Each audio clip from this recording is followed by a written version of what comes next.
about Leopold's Book Bar Cafe. It's Madison's bookstore for night owls, open till midnight every night. They've got lunch now, and starting next month, dinner next door at their sister restaurant, Fabiola's Spaghetti House and Deli. Leopold's is also perfect for holiday gifts, by the way, with over 5,000 books and hundreds of wines. Head over to Greenbush and stop in at Leopold's.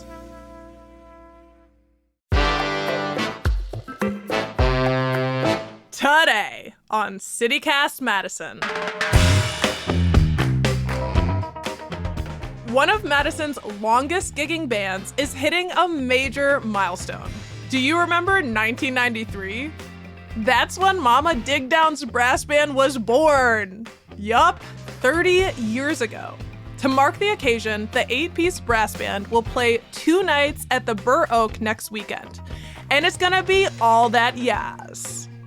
Ahead of this funky jamboree, we had to sit down with the band. So we gathered longtime ringleaders, saxophonist Christopher Roc Ohly and sousaphone player Erik Jacobson to talk the Madison music scene and their 30 years of touring.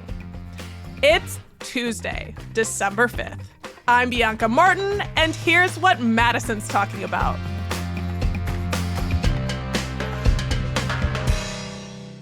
Roc and Erik, hello. Hi. Hey, morning. Good morning. So Mama Digdown's brass band is 30 years young. What? Congratulations. That's huge. Is it possible that y'all are Madison's longest gigging band? It is possible. There could be some other bands likely that are older, but I don't think much older, and certainly don't play as often as us. Maybe a couple, but we're up there. We're up there. Yeah, it is incredible. Yeah, I was curious, who else would be in the running? I mean, if Yid Vicious maybe has been a long time. I think Honor Among Thieves, perhaps. But yeah, we're old school. Yeah, you're old school. Well, how are you feeling? Let's start there. Feeling great. I'm feeling great. We're fired up. I mean, we're doing this 30-year anniversary, and it's not like a 25, like a lot of people do different increments, but we're usually a little late to the dance sometimes. So we're doing our 30th year, but we're really fired up. Big shows coming up December 15th and December 16th at the Burr Oak, 2 nights, and we're really, just juicing up for that. That's going to be very, very awesome. I got to ask, what's your secret to keeping the band together this long? We have fun and we care about each other. And I think that, and we play really good music. And so I think those 3 things have kept guys interested in the band for a long time. We've just had flexibility at important times, like when guys might move away to a different city for a while. We keep them in the fold. We've had guys move to New Orleans, New York, Chicago, and they come back. So by being able to be flexible, I mean, just the fact that I live in Minneapolis now, our trumpet player Jeff lives in Milwaukee. Charlie just moved to Chicago, but we stay flexible and keep people in the fold. And so you travel together. Mm-hmm. You travel to get together all the time. And also, I imagine some band members have cycled through, some have changed up over time. Roc, how has the band's sound evolved over time? Well, we being 30 years, there's a lot of time there to figure out different paths we've taken. We had a lot of growing time in the early 90s to the late 90s because that's when we started going to New Orleans regularly. We were going there 3 and 4 times a year. And that's where we started to understand what we were trying to accomplish and getting there and studying the music. Starting off our very first gig, at the Art Fair on the Square in 1993, we just were practicing tunes in Erik's living room, just trying to figure it out. And then we just blasted it on out around the Capitol. And, that was day one. Just took some time to keep doing the same things. But again, going to see it live and being a part of it in New Orleans is where our education began.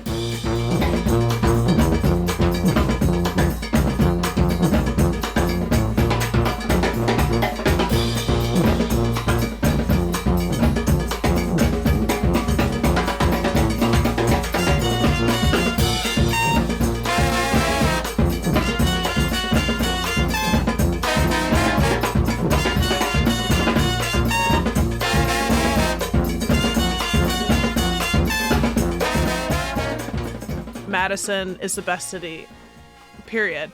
And New Orleans Yes. is also the best city in this country. Yeah. Yes. There's just magic. It was actually after a gig in at the Angelic, an old club right off of State Street. We piled into the van after a gig and drove straight through to New Orleans and got out and walked into the Funky Butt Club on Rampart Street and started watching brass bands. And we were just hooked from that moment. And you're bringing the magic here. Yes. One fun thing about that time, and to show how cool Madisonites are, is we mentioned from the stage, hey, we've got to end the show now. We're going to we're going to all pile in a van and drive to New Orleans. And then we drive down, we go to this club, and then like this whole party crew rolls in. And we're like, hey, we just saw you at the Angelic 20 hours ago, and we decided it sounded like so much fun, so we decided to come down. Yes. And it was like, oh, that is awesome.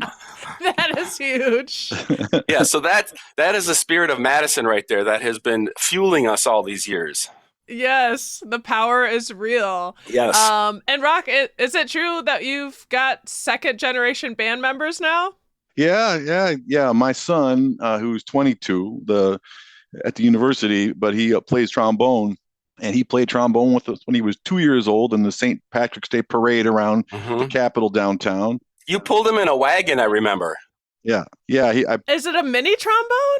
It was a half a trombone. We took the slide off, so he just played on the curve part. Oh my God. I remember you tied a rope around your waist and you're playing saxophone with the rope around your waist and you're pulling Jack in the wagon. Oh my God, that was awesome. I had no idea. But then, now he's still playing with us, and he's been playing with us for the last couple of years. It's been great. Yeah. That's really beautiful. I mean, so brass bands are so exciting because y'all are like large. You got a lot of folks. That's what creates that iconic dynamism. Yes. And it's a lot of members to keep track of and coordinate and, also probably paying if you're on tour. Do you guys ever pare down and just do like a duo or a trio, like a smaller version or? Yeah, but it's not very fun. So we don't. We try not to. I mean, every once in a while, if someone wants like a small version for like a cocktail hour, but we always try to talk them into the big version because it's more fun for us. Yeah. I mean, one of the things that's always kept us kind of like excited and is that we've always had like younger musicians. We've kind of kept things fresh. And, pretty early on, we had some high school guys who joined the band. And I remember thinking like, and they would go to New Orleans with us. And I remember thinking like, oh my God, I can't believe that their parents are like letting their high school kid go down to New Orleans in the middle of Mardi Gras with Mama Digdowns, but they did. And so now, we've got like a young generation of guys like Roc's son, Jack, and Charlie and Steven, who are, they're young cats who just are all graduating from the UW and they're playing with us now. So we kind of have that young energy too. So. Yes, and that bodes well for the next time we talk to y'all in 30 years. Yes. I might be the emeritus sousaphone player by then, but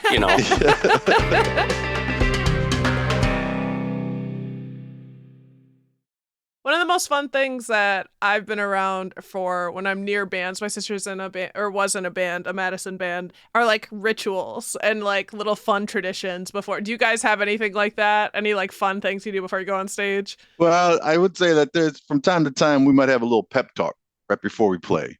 And it sometimes it's serious, sometimes it's fun, but I think that's part of, like Erik said, how we love each other when we're together. It's interrelated. It's not like 8 guys on stage. It's a family on stage. And so having that little moment in time before, but we definitely try to make that camaraderie along the way. When we are on do little tours and things, we're eating together, hanging out together, obviously staying together. And I think that's our ritual. But Erik, you got any other ones? I think we have all sorts of rituals and like little traditions around the band. I mean, it was like every time after rehearsal when we first started, we go to Rosino's afterwards for pizza. That was like a pizza slice place on State Street. For the longest time, after every gig, we'd go to La Bamba and get the burritos as big as your head.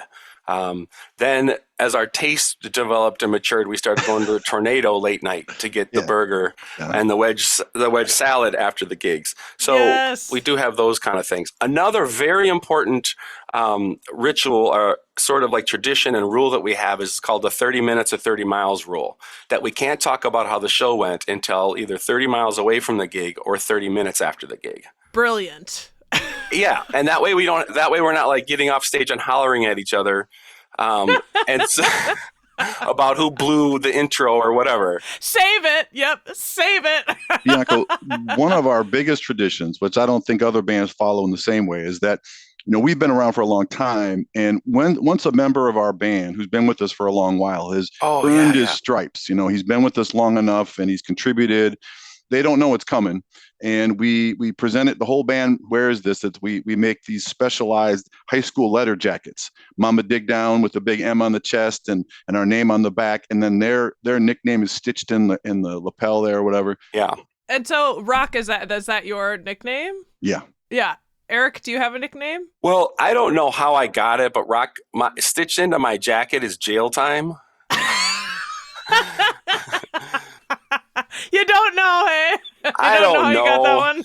No. Typically, typically at some point in the show when Roc introduces me, he reminds the crowd that I'm out on electronic monitoring, and that my probation officer okayed the performance. Oh my God, that is hilarious. For folks who haven't heard you, many Madisonians haven't, but there are new people coming in and out. What are the different instruments? What's the sound? Yeah. Okay. So we have a rhythm section that has a bass drum and a snare drum and the tuba, what would take the place of the bass guitar, or was the original bass guitar. And then a trombone section, usually 2, 3, sometimes 4 trombones, a couple trumpets, and then the saxophone. So they're sort of layered in. The trumpets are providing the melody, the trombones are kind of providing the harmony, and also some kind of a rhythm. It's kind of loud, it's kind of cacophonous, it's super tight, but it's also loose, which is a part that really appeals to all of us, that we can sound both tight and loose, funky, all at the same time.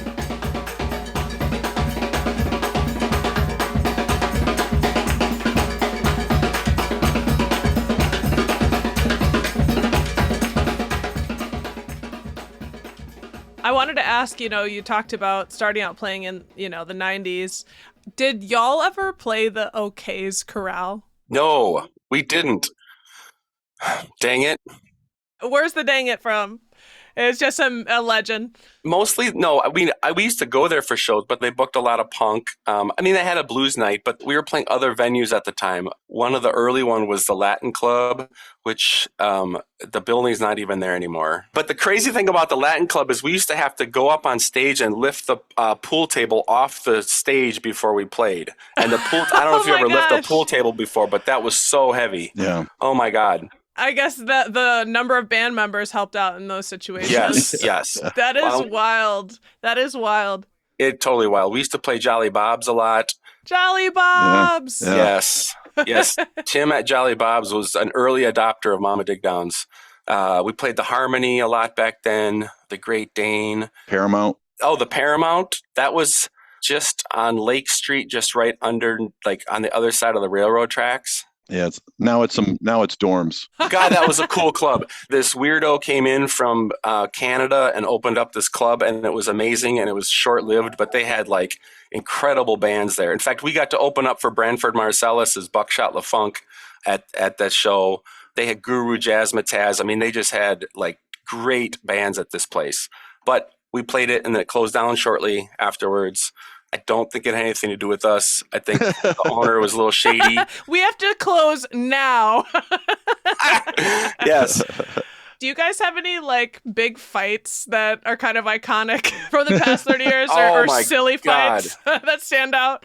Yes, because think about this. We would travel frequently in our band van down to New Orleans and get 2 hours of sleep a night for the better part of a week. And with how many people in there?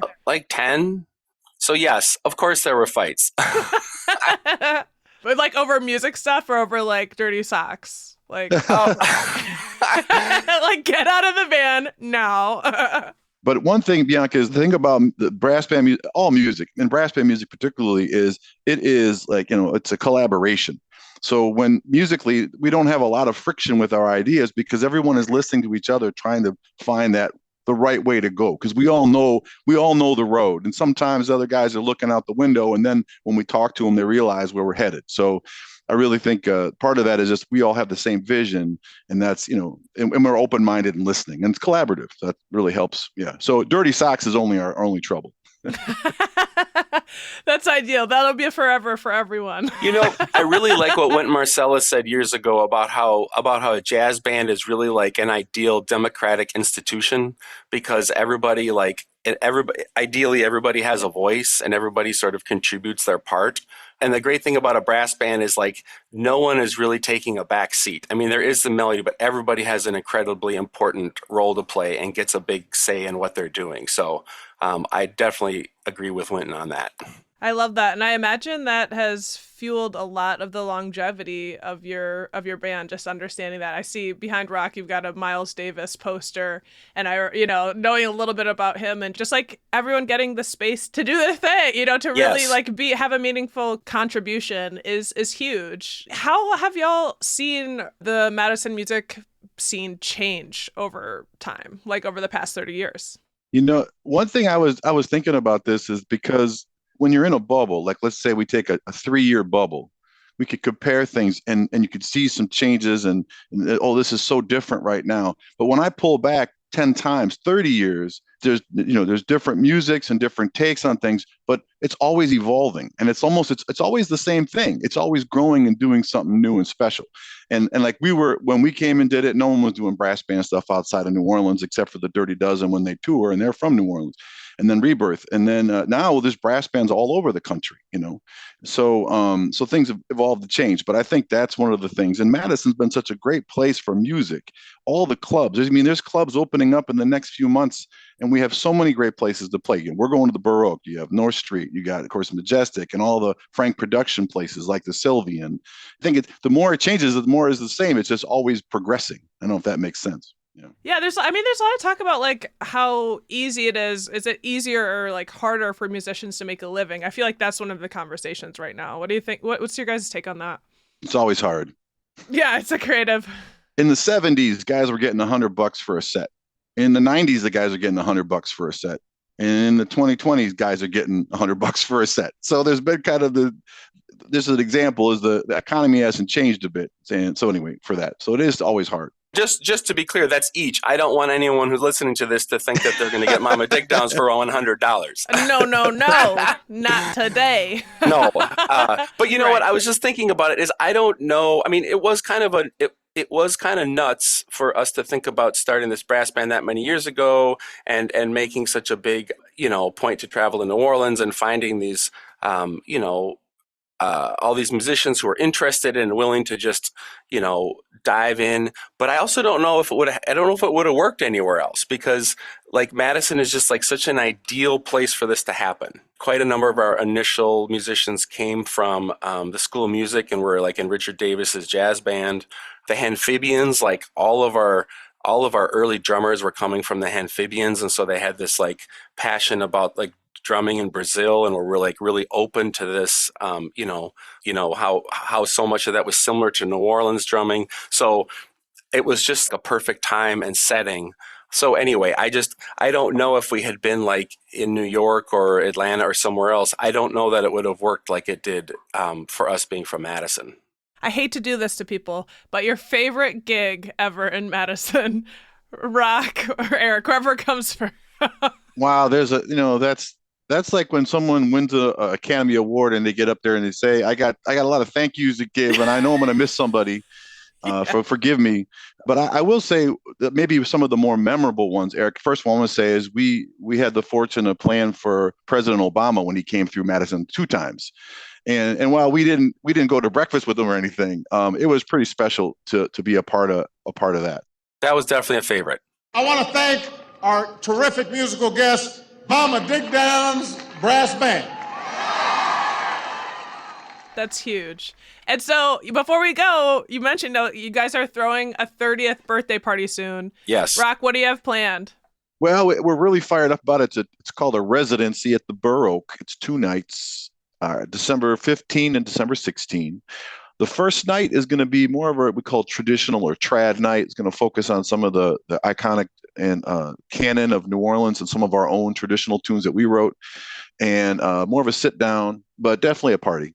And then the second night is more of the funk, R&B, pop tune night, which will be a dance hall style, no seats, and that'll bring out many of our tunes. And of course, there's a funk canon from New Orleans as well. So gorgeous. Funk Cannon would be a great name for our next album, Roc. Yeah. Well, I can't wait to listen to Funk Cannon. I can't wait for this birthday party. Erik, Roc, thank you so much for joining us and letting us celebrate with you. Congratulations. Thank you so much. Thank you so much. Thank you. That was Mama Digdown's brass band saxophonist Christopher Roc Ohly and sousaphone player Erik Jacobson. Congrats again, y'all. Y'all are some funky ducks. If you want more deets about their upcoming shows at the Bur Oak, check out our show notes for a link.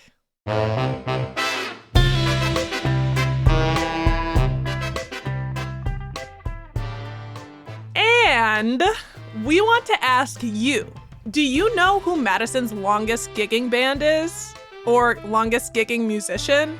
Mama Digdown's is certainly up there in the running. But what do you think? And whom did we miss? Let us know. Leave us a voicemail at 608-318-3367. Or email us.